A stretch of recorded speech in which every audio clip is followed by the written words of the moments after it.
when I was pregnant with my first child in 2012, a casual remark literally changed my life. Somebody said to me, did you know that in China, babies don't use nappies?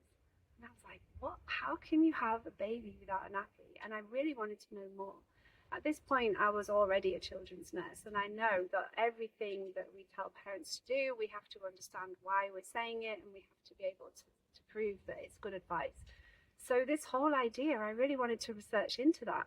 So I used my skills of research to find out what the hell was going on everywhere in the world, especially in China, where apparently they have all these babies without nappies.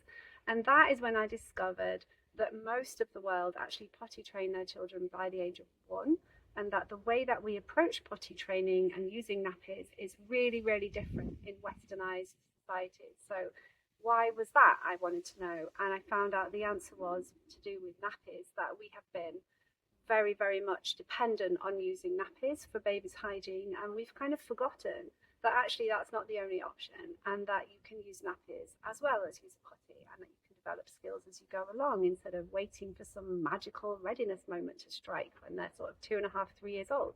And all these things kind of came together, and I thought, you know what, I need to tell people about this. It's my duty as a nurse and as somebody who's found out something really important, a really important truth that I really wanted other parents to know. So that's when I started blogging. That's when I started finding out what the evidence base was around potty training and starting to challenge it. That's when I started doing consultations. And I'm so amazed that still, like over 10 years later, this is such an important message to be telling you guys. And that since then, I've done over 600 consultations.